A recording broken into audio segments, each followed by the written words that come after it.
தாவேக அமைச்சரவையில் விசிக இடம்பெறும் என்றும் வன்னியரசு அமைச்சராக பதவி ஏற்பார் எனவும் விடுதலை சிறுத்தைகள் கட்சித் தலைவர் தொல் திருமாவளவன் அதிகாரப்பூர்வமாக அறிவித்துள்ளார்.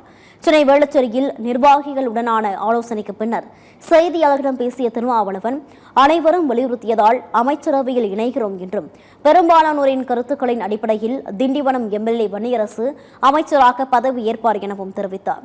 விசிகவின் நீண்ட கால கனவை கருத்தில் கொண்டு இந்த முடிவை எடுத்துள்ளோம் என்று கூறிய திருமாவளவன், கூட்டணி ஆட்சி என்ற முறையை கொண்டு வர வேண்டும் என்று முதன்முறையாக முன்மொழிந்தது விசிக தான் என்று தெரிவித்தார்.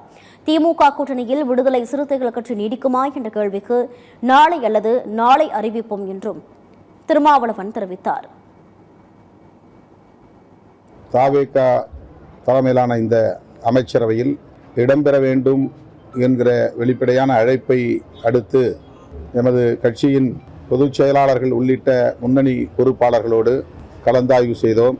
பெரும்பான்மையானோரின் கருத்தின் அடிப்படையில் இந்த அமைச்சரவையில் இடம்பெறுவது என்கிற முடிவை எடுத்திருக்கிறோம். வன்னியரசு, ஜோதிமணி ஆகிய 2 சட்டமன்ற உறுப்பினர்களில் வன்னியரசு அவர்களின் பெயரை பரிந்துரைப்பதென்று முடிவெடுத்திருக்கிறோம். கூட்டணி ஆட்சி முறையை தமிழகத்தில் கொண்டு வர வேண்டும் என்கிற கருத்தை முன்மொழிந்த இயக்கம் முதல் இயக்கம் விடுதலை சிறுத்தைகள் கட்சி. ஆகவே தமிழக அரசியல் வரலாற்றில் முதல் முறையாக கூட்டணி ஆட்சி முறை என்பது அறிமுகமாகிறது.